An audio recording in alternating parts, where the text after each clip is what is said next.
आदिवासी सहराय पर्व उपलक्षे 2 दिनिया football tournament उद्यापित हो जाइछि।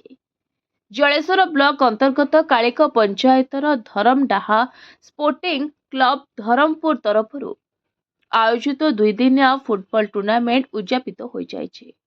खेल गत सोमवार दिन मुख्य अतिथि आंबरनाली गाँवर भारतीय रेलवाई अवसर प्राप्त नैथिबा कर्मचारी श्रीजुक्त चुनीलाल नायक और रजत भक्ता द्वारा उद्घाटित होइतिला। एही खेल पश्चिमबंग और ओडिशा राज्यर विभिन्न जिलार खेलाड़ी देखिबा पाई मिलिथिला।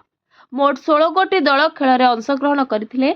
निर्णायक खेल रुद्रांशी एफसी बंधमुंडी मयूरभंज और खड़गपुर एफसी बस्ता सह होइतिला। उभय दल भल खेल प्रदर्शन करी समान अंकरे रहिथिले। शेषे प्लांटी शूट आउट रे खड़गपुर एफसी विजेता होई ट्रॉफी सह 30,000 टंका राशि ग्रहण करथिले और उपविजेता भावे रुद्रांश एफसी ट्रॉफी सह 20,000 टंका ग्रहण करथिले। सेमीफाइनाल रु बाद पड़िथिबा उभय दुई दल को 3,000 टंका करी क्लब तरफ प्रदान करा जायथिला।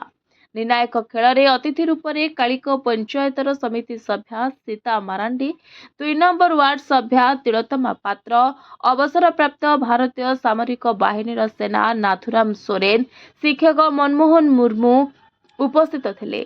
तेबे खेलटी क्लब्र सभापति सुक्रा मारांडी, संपादक सुबल हेम्ब्रम तथा क्लब्र सदस्यों भितरु सिंगू मारांडी, टायो मारांडी, विजय मारांडी, दासरथी सोरेन, विमल कुमार हेम्ब्रम, सोमभारी मारांडी और ग्रामवासी सहयोग रे आयोजित थिला।